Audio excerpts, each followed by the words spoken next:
아멘. 오늘은 다윗의 자서전이란 주제로 말씀을 같이 나누도록 하겠습니다.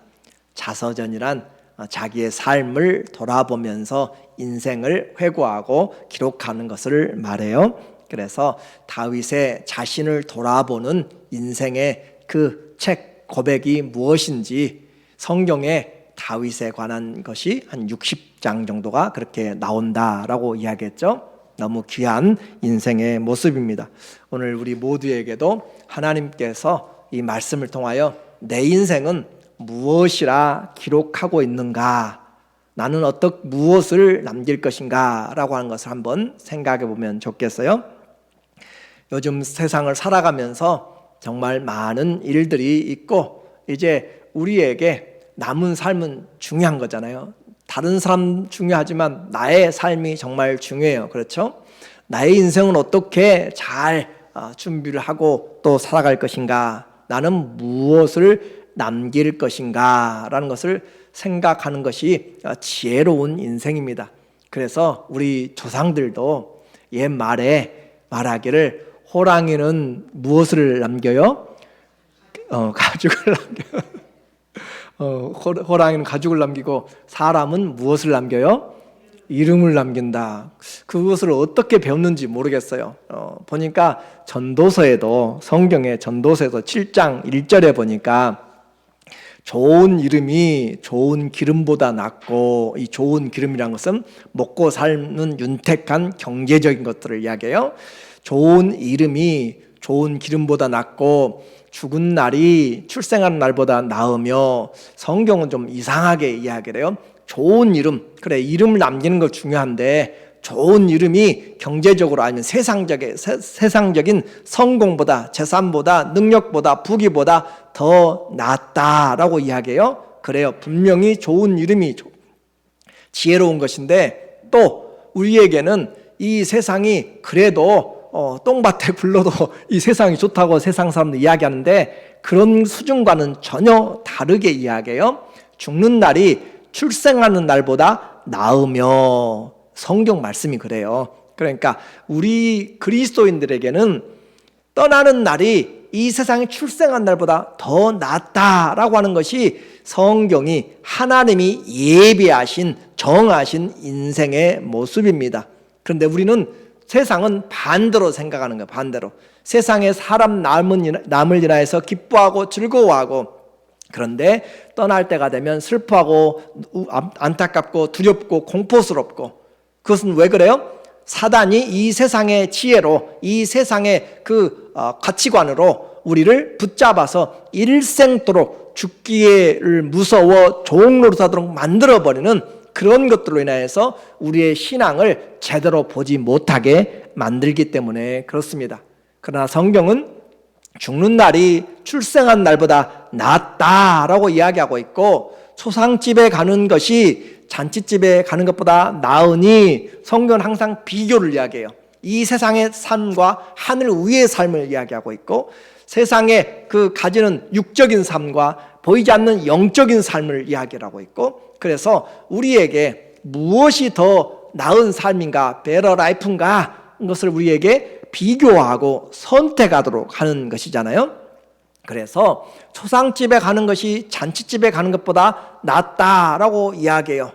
세상의 법은 잔치집에 가는 것이 훨씬 나아요. 그런데 하나님의 법은 이 초상집이 훨씬 낫다. 왜 그래요? 이유가 있어요. 모든 사람의 끝이 이와 같이 됨이라. 끝을 볼 줄 아는 사람, 아무리 힘들고 어려워도 마지막에 승리하면 승리한 것이에요. 그렇죠?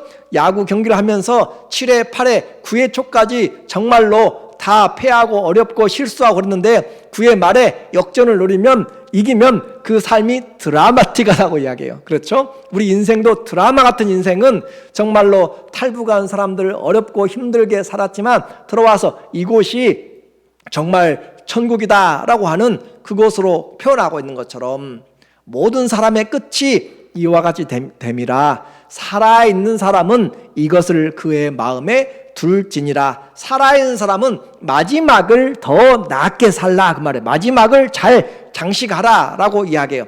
마지막 폭죽도 화려하잖아요. 한 것처럼 우리의 마지막의 인생도 더 하나님 앞에 최고의 축복이 있음을 우리에게 이야기해요. 바로 부활을 눈앞에 바로 직시하고 있기 때문에 시간적으로는 가장 가까운 주님의 영광스러운 시간을 임재를 앞에 두고 있기 때문에 신부가 바로 결혼식을 바로 앞에 두고 있는 날이기 때문에 최고의 영광스러운 기쁨의 설렘의 시간이 바로 우리에게 떠나는 날이다라고 이야기를 해요.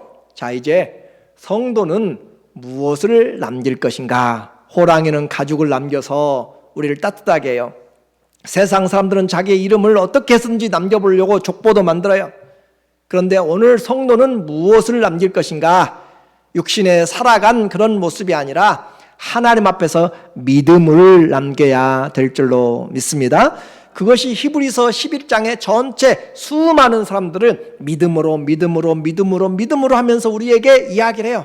가난한 사람, 부한 사람, 왕, 또 농부, 목자 여러 사람들을 불러내어서 그러나 믿음으로 아벨은 죽었지만 믿음으로 그 제사와 제물에 대해서 우리에게 이야기하고 있고 우리는 떠나가지만 믿음은 남아서 하나님의 나라에 영원토록 기록되고 있기 때문에 나는 무엇을 남길 것인가?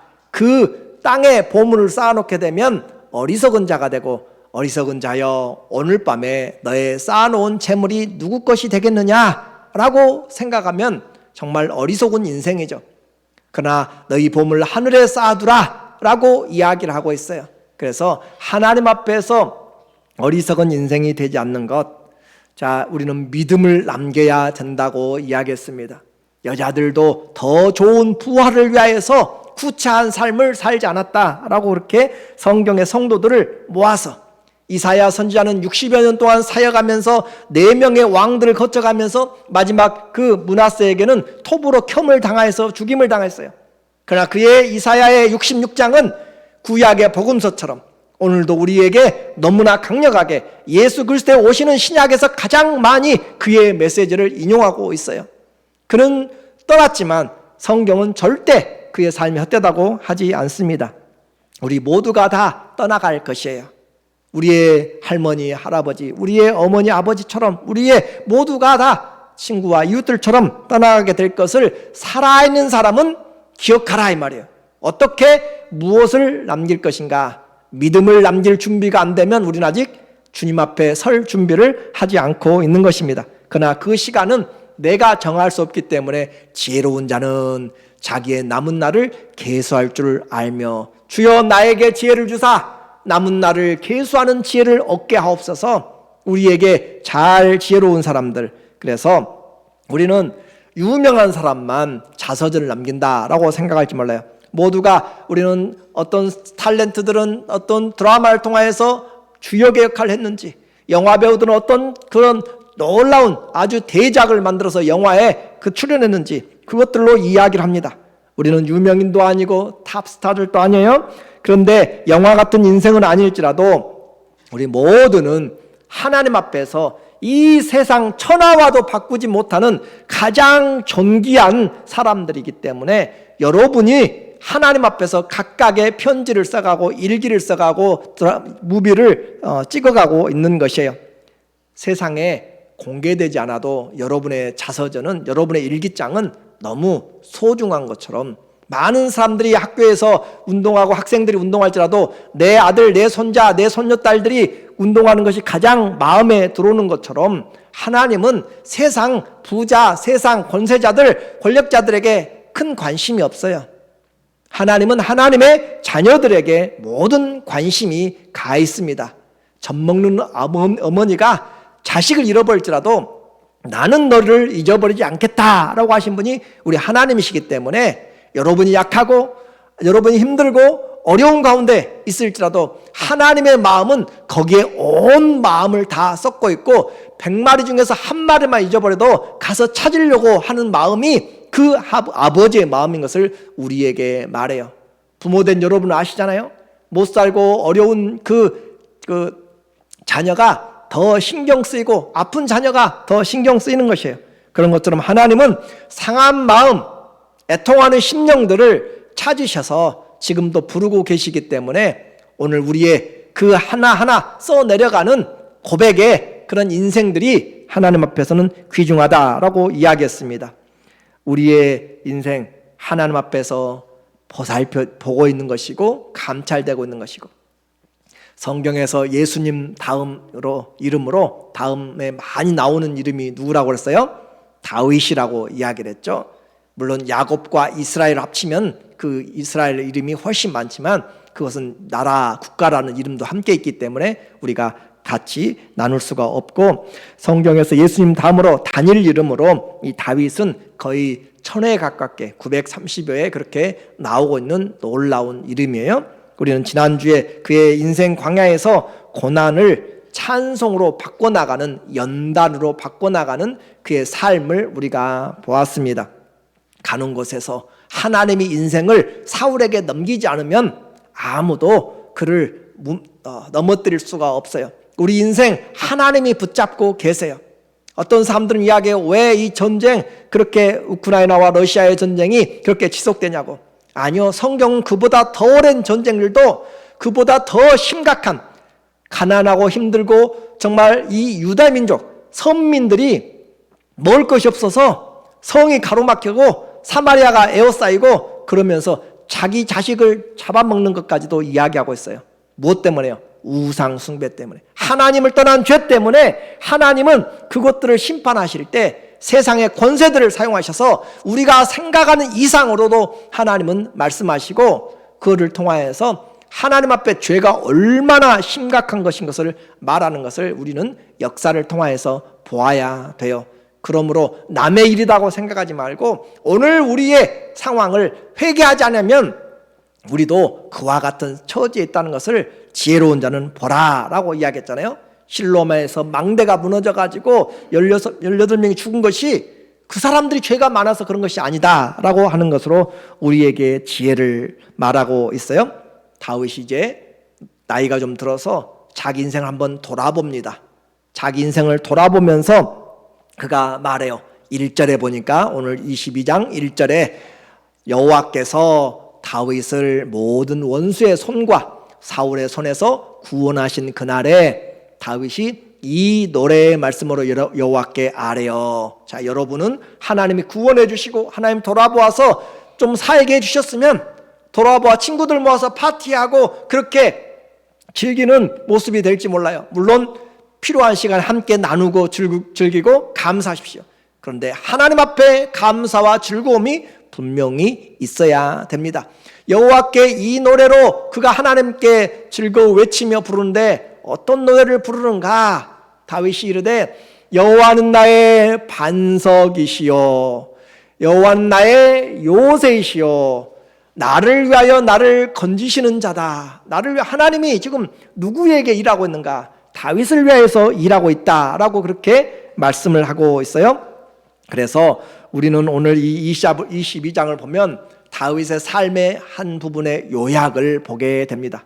파란만장한 삶을 정말 살아냈던 그의 인생을 보면서 그가 하나님 앞에 인생이 무엇인지 간증하는 것을 우리가 듣게 될 것이고, 그가 하나님 앞에 나의 하나님은 어떤 하나님이었다라고 그렇게 정말 이것만큼은 고백하고 싶은 그의 고백을 우리가 듣게 될 것이고, 그리고 그것을 자기만이 아니라 나는 이 하나님, 나를 구원하시고 나의 인생을 고백하게 만들고 인도하신 그 주님을 나는 지금 찬양하기를 원한다. 나 혼자만 골방에서 찬양이 아니라 모든 열방들을 위해서 찬양하기를 원하고 나는 이 하나님을 나와 내 후손들에게 전해주기를 원한다라는 것으로 그렇게 그의 인생을 결단을 하고 있어요. 여러분은 무엇을 결단하고 무엇을 남길 것인지 오늘 이 다윗을 통하여서, 왜냐하면 성경은 다윗의 하나님만이 아니라 우리의 하나님이시기 때문에 그렇습니다. 그렇죠? 우리의 하나님, 여러분의 하나님이세요. 그 하나님을 그래서 우리는 나의 아버지라고 부르는 것이고 나의 주님이라고 부르는 것이에요. 다윗의 하나님이 아니라 나의 주님, 나의 하나님이십니다. 그러므로 그 하나님을 통하여 오늘 우리에게 말씀하시는 하나님, 우리는 구원이 필요한 인생입니다. 여호와께서 1절에 보는 것처럼 다윗을 모든 원수의 손에서 구원하실 때, 사울의 손에서 구원하실 때 우리에게는 무엇이 필요해요? 구원이 필요하다. 우리 인생에 구원이 필요한 인생. 그런데 그 구원은 누구에게서부터 와요? 하나님께로부터 옵니다. 구원은 하나님께로부터. 하나님이 구원하지 못할 것이 없어요. 심지어 죽음까지도 주님은 구원의 은혜로 새롭게 새 생명으로 바꿔주시기 때문에, 자, 인생에서 구원은 누구에게 와요? 하나님께로부터만 온다라는 것을 꼭 기억하십시오. 나의 인생에 정말로 필요한 구원은 하나님께로부터 옵니다. 그리고 그것이 안전합니다. 인생의 광야에서 우리에게 이 구원이 필요하기 때문에 꼭 생명의 구원만이 아니에요. 삶의 현장에서 얼마나 안타까운 일들이 많이 있어요. 우리를 그때그때 구원해내지 않으면 안 되는, 여러분이 오늘 이제 말씀을 들으면 22장 한번 내 인생을 거기에 같이 녹여가지고 한번 보시면서 나는 어떤 고백을 할까 한번 조용히 가서 읽어보세요. 그러면서 세어보세요. 구원이란 단어가 이 22장에서 11번을 쓰고 있어요. 나에게 인생의 곳곳에서 구원이 필요하다. 악한 자의 폭력에서 구원이 필요하고, 악한 자의 모략에서 구원이 필요하고, 그 군대의 추격에서, 생명의 위기에서, 질병에서의 구원이 필요하다. 우리의 삶의 여러 부분에서 11번씩 구원이 필요하다라고 이야기하고 있어요.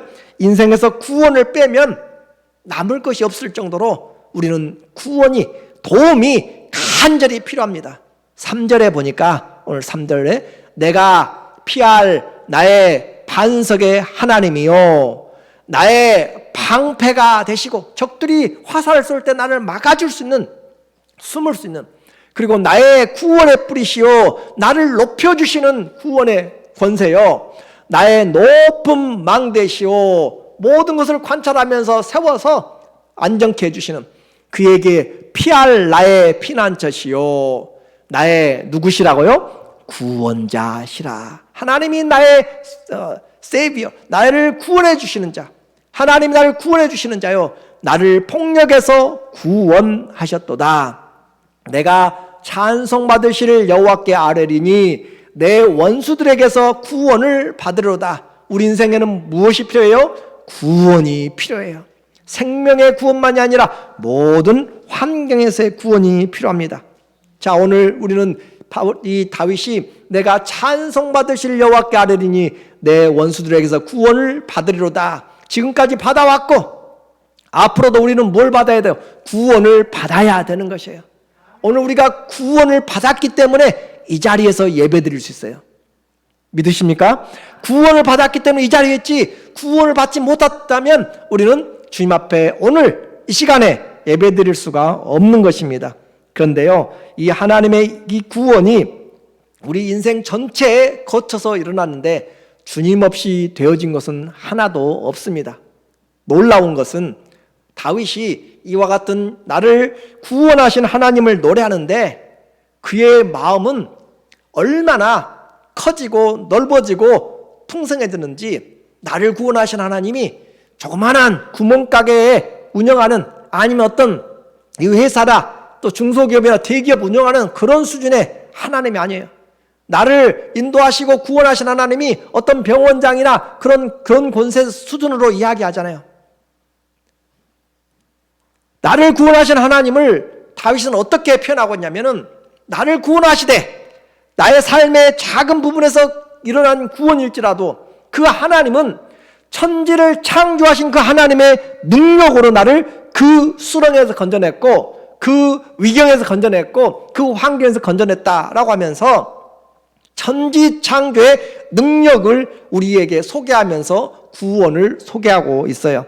이것이 그의 하나님을 향한 마음과 관계입니다.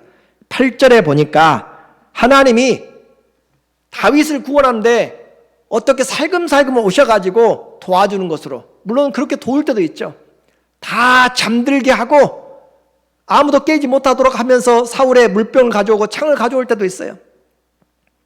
그런데 그렇게 할지라도 그 하나님 어떤 하나님인가? 천지를 만드신 능력의 하나님이 그들을 잠들게 하는 하나님이시고, 하나님이 지켜서 보호하시는 하나님이시고, 그래서 8절에 말하기를 하나님이 다윗을 도우려고 하실 때 어떤 일들이라는가? 땅이 진동하고 떨며 하나님이 도우려고 하시니까 산천초목이 떨고 있는 것들을 다윗은 보고 있다는 그런 의미입니다. 지금 이런 세상이 흔들리는 것이 아니라 하나님 앞에서 하나님이 일하려고 하니까 모든 것들이 지금 다 두렵고 떨림으로 하나님의 일하심을 지금 어떻게 해요? 지켜보고 있다라고, 준비하고 있다라는 그런 표현이에요.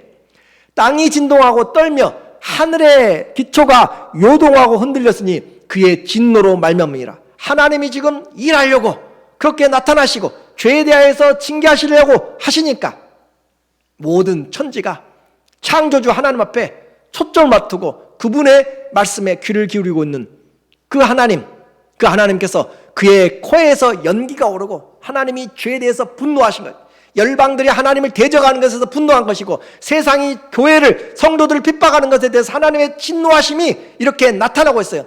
우리는 하나님이 왜 이렇게 지금 무능하게 계신가라고 할지 몰라도 영적으로 하나님의 그 마음을 본다면 하나님에서 코에서, 여러분이 화가 날 때 어떻게 해요? 씩씩거리잖아요. 그죠? 씩씩거리면서 막 분노하잖아요. 그거 표현하는 것이에요. 그의 코에서 연기가 오르고 입에서 불이 나와서 사르고 그 불에 숲이 피었도다 라고 할 정도로 타오르는 하나님의 진노가 그 영광을 어떻게 능력으로 천지창조 주님께서 누구를 도우려고, 지금 다윗을 도우려고, 하나님이 힘이 없어서 원수들을 놔두겠어요? 하나님의 경영하시는 일들을 이루기 위해서 그가 또 하늘을 들이우시고 강림하시니, 하나님께서 하늘을 갈라내시고 하나님이 강림하시리니 그의 발 아래는 어둠 캄캄하도다.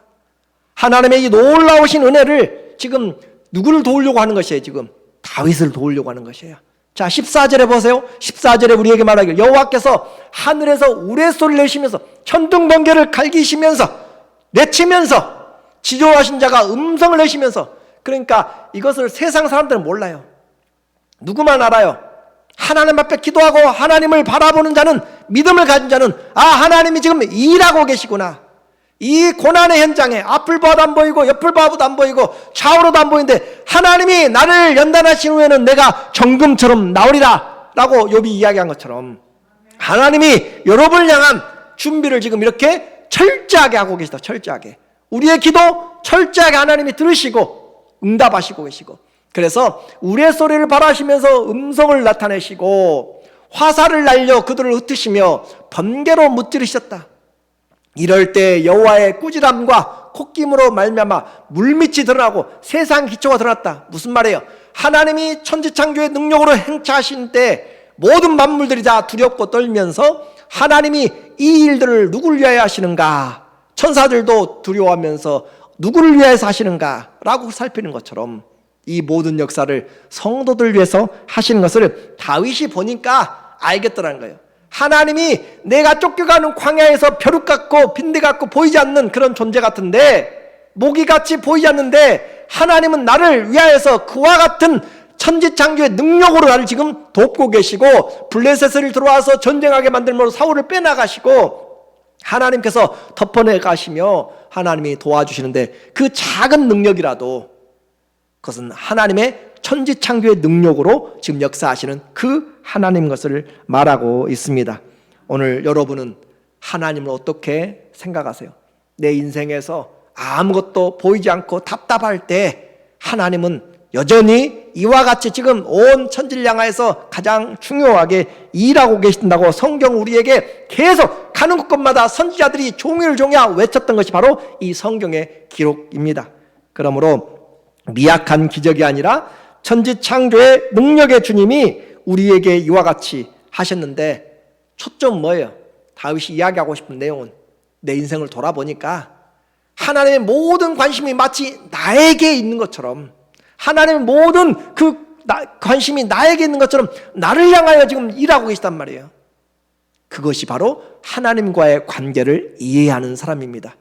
여러분이 어디를 가더라도요, 유명한 사람들 영화 찍을 때 있잖아요. 한 사람을 잡을 때 한 카메라만만 가는 것이 아니라 위에서요, 요즘 나오는 드론으로 찍고, 옆에서요 카메라만 가고, 앞에서 잡고 여러 대가 같이 가는 것처럼 하나님이 우리를 향하여서 여러 모양으로 바로 나를 위하여서 이 모든 것을 예비하고 계십니다. 여러분이 가는 길에 먼저 가신다고 그랬잖아요. 여러분이 만날 사람 먼저 간다고 그랬잖아요. 근데 왜 헛소리하고 헛소리를 만나요?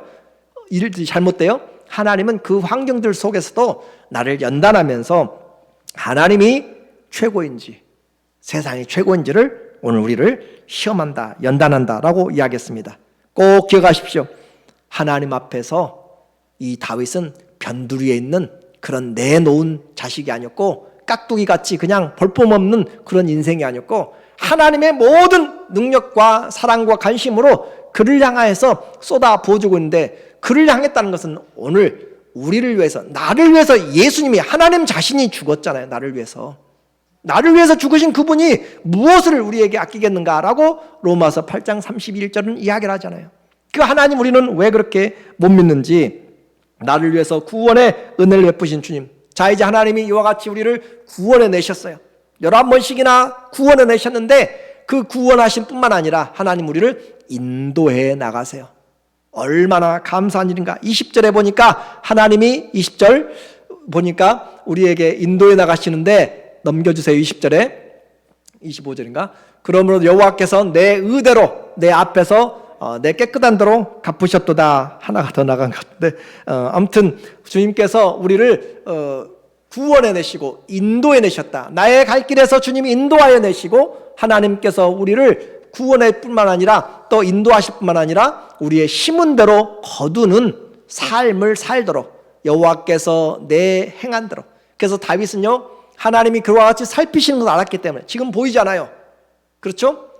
창조의 그 능력이 임하는 것이 눈으로 보여 안 보여요? 안 보여요. 그런데 사울을 죽일 기회가 왔어요. 절호의 기회가 왔어요. 부하들도 죽여도 합당하다고 생각해요. 시므이도 죽일 기회가 있고 죽일 자격이 있고 이유가 있어요. 그런데도 어떻게 이야기해요? 여호와께서 기름 부음 받은 자를 죽이는 것을 허락지 않는다라고 그 진노하신 하나님께 맡겨놓았어요. 시므이 또한 그 벼룩 같은 그를 한 번 말하면 죽여버릴 수 있는 그런 사람을 다윗이 부하들을 말려가지고 여호와께서 지금 내 죄 때문에 저 사람을 통하여서 나를 비난하도록 저주하고 있는 것이니 내버려둬라. 하나님이 이것을 나를 선하게 여긴다면 주님이 그를 갚아주리라. 왜 그래요? 하나님이 지금 일어서서 콧김을 날리면서 분노하고 있는데 그분 앞에 서가지고 내가 일을 행하고 있으면 그건 잘못된 것이죠. 그죠? 하나님이 지금 일하려고 왕이 칼 들고 일하려고 하는데 그 앞에서 부하가 나서가지고 설치고 있으면 안 되는 거잖아요. 주님 앞에서 다윗은 하나님 앞에서 그의 의대로, 그래서 어려운 가운데도 내가 성실하려고 했고 힘든 가운데서도 끝까지 충성하려고 했고 하나님 앞에서 무엇이, 물질 앞에서도 하나님을 중요하게 생각하기 때문에 이 모든 것 주님께 놓는다고, 하나님의 성전을 위해서 자기는 못 짓지라도 자기 아들을 위해서 자기의 모든 것들을 다 쏟아내면서 준비를 해주고 있는 내용이죠. 내가 못한다고 포기하는 것이 아니고 하나님 그분을 위하여서 내가 이 작은 부분에서 충성하면 하나님이 영광 받는 것을 알기 때문에 그렇게 해나간 것이잖아요. 이것이 바로 주님이 그를 인도하신 내용들입니다. 이제 그 주님을, 그가 구원하신 하나님을 찬양했어요. 그래서 그가 이제 고백하고 싶어요. 하나님, 나는 주님 앞에 이렇게 고백하고 싶습니다. 그런데 그의 인생 얼마나 힘들었는지 우리 중에서도요, 어려움 당한 분 많아요. 사업 몇 번 엎어지고요, 힘들어지고요, 방황한 분도 많고요. 그런데 다윗의 인생 보니까 우리의 인생과도 비교 안 되게 힘든 삶을 살았더라고 보니까. 오늘 5절에 보면 본문에 사망의 물결이 나를 애우고, 사망의 물결이 애웠다. 그리고 불의의 창수가 나를 두렵게 하였으며, 이 불의의 창수가 멸망의, 다른 성경에 보면 멸망의 이 홍수죠. 파멸의 홍수죠. 모든 걸 쓸어가는 그런 급격한 거센 물결들, 홍수로 떠내려갈 때 모든 걸 휩쓸고 집들도 그냥 휩쓸고 다리도 부러뜨리고 넘어가는 그런 토런트라고 이야기해요. 급격한 홍수죠. 파멸의 창수라고 이야기한 거예요. 멸망의 창수라고 이야기했어요. 사망과 멸망, 또 표현해요. 수월, 죽음이죠. 무덤에 줄이 그를 둘렀어요. 무덤이 줄이 묶었다는 것은 생사를 모를 정도로 위험해.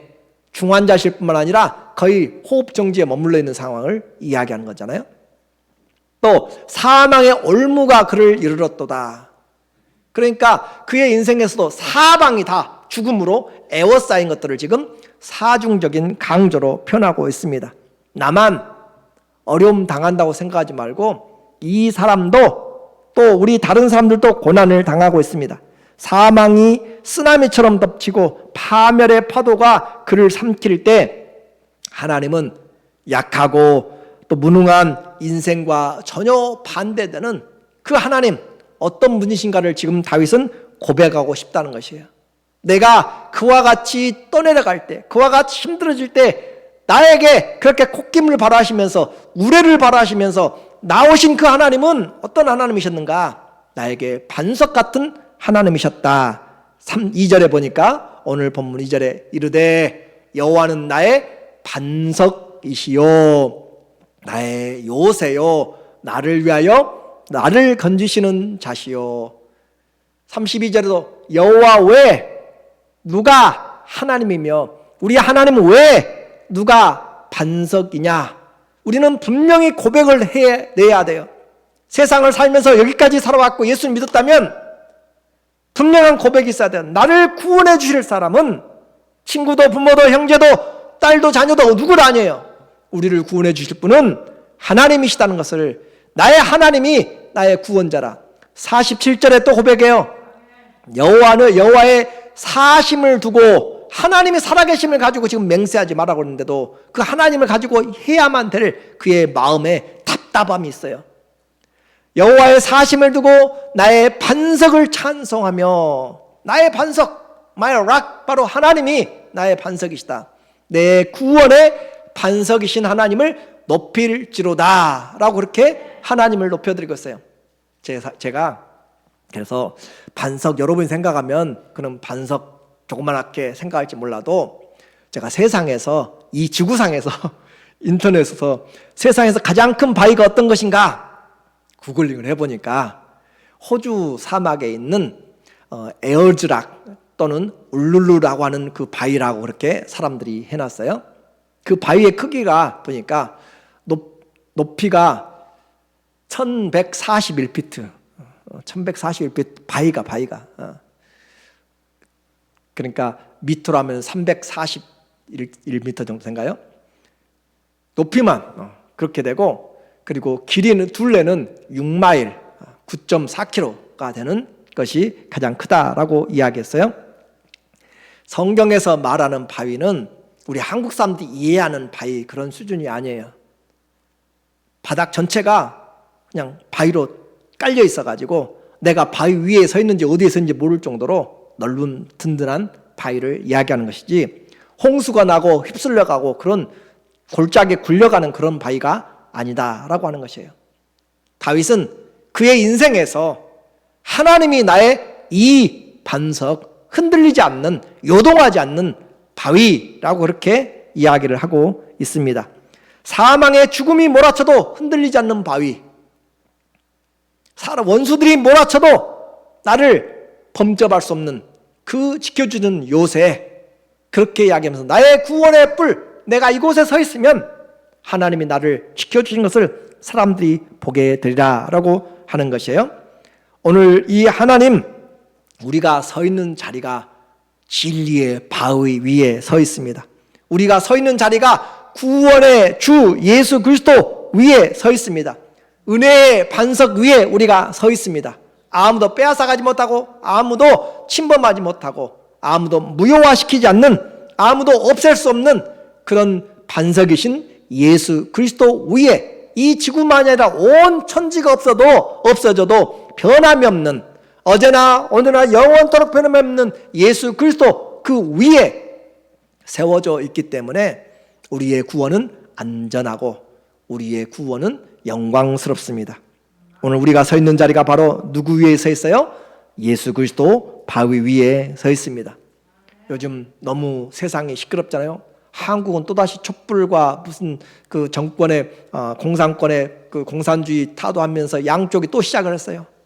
정말 올해 뿐만 아니라 러시아의 전쟁도 극단으로 치닫고 또 미국과 중국과 이란과 인도와 유럽 공동체가 전쟁과 경제전쟁, 무기전쟁 등으로 또 거기에 세상의 이 기후까지 지진까지 우리가 설 자리가 언제 무너질지 모르는 그런 그뿐만 아니라 갈수록 더 많아지는 성인병들이 더 많아지는 이런 환경 가운데 그러나 여전히 변치 않고 흔들리지 않는 우리가 서 있는 반석은 진리의 반석, 구원의 반석, 은혜의 반석 대신 예수 그리스도 안에 있습니다. 그래서 힘들고 어려울 때 다윗이 뭐 했어요? 7절에 보니까 다윗이 한 것이 있어요. 내가 환난 중에서 여호와께 아뢰며. 환난 온다고 믿음 버리는 것이 아니에요. 환난 온다고 두려워 떠는 것이 아니라 환난은 기도할 때예요. 고난은 기도할 때예요. 기도하였더니 여호와께 아뢰며 나의 하나님께 아뢰었더니 그가 그의 성전에서 내 소리를 들으시며. 하나님이 귀를 기울여서 나를 들으세요. 여러분이 외칠 때 하나님 도와주세요. 귀를 기울여서 들으시고 마음의 소리를 들으시며 나의 부르짖음이 그의 귀에 들렸도다. 우리는 이것을 바로 이 믿음의 눈 안에서, 영의 눈 안에서 보아야 돼요. 오늘도 우리가 기도할 때 하나님이 들으신 줄로 믿습니다. 그래서 기도할 때 고난은 우리에게 어떤 때라고요? 기도할 때라고요. 어려울 때 우리는 기도할 때라고요. 그렇게 하시면 주님이 우리에게 승리를 주십니다. 33절 35절에 보니까 하나님은 나의 견고한 요새시요 나를 안전한 곳으로 인도하시고 나의 발로 암사슴 발같게 하시며 나를 나의 높은 곳에 세우시며 내 손을 가르쳐 싸우게 하시니 내 팔이 노도화를 당기도다. 하나님이 우리를 인도하시고 나로 하여금 싸우게 만들어요. 의의 병기로 싸우게 만들고 하나님이 그 노도활은 당길 수가 없는 활이에요. 아주 엄청나게 튼튼한 활인데 하나님이 나를 도와서 어떻게 싸울지를 가르쳐주고 손을 잡고 가르쳐주는 것처럼 싸워주시고 내 팔이 활을 당기도록 하나님이 은혜와 능력을 주십니다. 승리를 주신다는 것이에요. 오늘 내 앞에 일을 처리해 나갈 때 하나님이 내 지혜와 함께 하시고 내게 하나님이 은혜를 주시고 사람들을 도와주시고 하나님이 환경을 붙잡고 일해 나가시는 것들을 말하고 있습니다. 이제 결론적으로 말씀드립니다. 우리의 간증을 했어요. 나의 고백, 하나님이 나의 바위다, 반석이다 라고 그렇게 진리의 바위 그리스도를 우리는 고백했어요. 그러면 그분을 우리는 찬양하는 하나님으로, 찬양하는 인생으로 결단을 해야 돼요. 하나님을 바라는 자에게 그 인생이 확정되었습니다. 주님이 그를 이끄시고 인도하십니다. 오늘 47절에도 보니까 분명하게 여호와의 사심을 두고 나의 반석을 찬송하며 내 구원의 반석이신 하나님을 높이리로다 라고 이야기해요. 이제 우리가 할 것은 그 주님을 노래하고 그 성실하신 하나님을 찬양하는 것입니다. 증거하는 것이에요. 50절에 그가 말하기를 이러므로 여호와여 내가 모든 민족 중에서 주께 감사하고 지금은 모든 민족 중에 둘러싸여 있을 수 있어요. 그러나 오히려 내가 그 모든 민족 중에서 내가 감사하고 주의 이름을 찬양하리이다. 하나님 내가 또 반대로 모든 민족이 반대할지라도 모든 사람들이 모든 친척들이 안 믿을지라도 나는 주님을 내 친척 중에서 내 주위에서 나는 주님을 높이겠습니다 라고 고백합니다. 여호와께서 그의 왕에게 큰 구원을 주시며 기름 부음 받은 자에게 인자를 베푸시며 영원토록 다윗과 그의 후손에게로다 하였더라. 그는 결단합니다.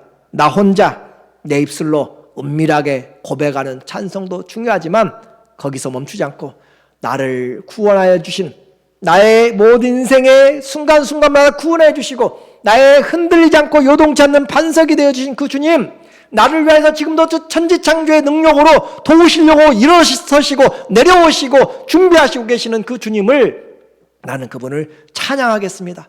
나만 찬양한 것이 아니라 열방 중에서 찬양했고 뿐만 아니라 내 자손과 내 후손들에게도 나는 이 하나님을 남기고 전달하고 증거하겠습니다 라고 그렇게 합니다. 인생에 무엇을 남길까요? 고난으로, 불평과 불신앙으로, 아프다고 힘들다고 어렵다고 능력 없다고 그렇게만 늙어간다고 포기할 것이 아니고 다윗은 고난과 사망과 절망과 수월의 무덤에 사방으로 우겨싸인 가운데서도 하나님을 향하여서 구원의 은혜를 구하고 하나님이 누구신가를 분명하게 고백합니다. 다윗에게 하나님은 반석 같은 요새의 하나님이셨어요. 오늘 저와 여러분에게는 우리 하나님은 내 인생에 어떤 하나님입니까? 그 하나님은 나에게 내 인생에 어떤 하나님으로 내가 지금 만나고 있고 또 그분을 만나서 내가 찬양하고 내 자녀손들에게 그것을 내가 높이 나가며 후손들에게 내가 무엇을 남겨서 주님 앞에 영광스러운 그 주님 앞에서 우리의 인생이 헛되지 않는 믿음을 남기는 귀한 하나님의 자녀들 다 되시기를 예수님의 이름으로 간절히 축원합니다. 아멘.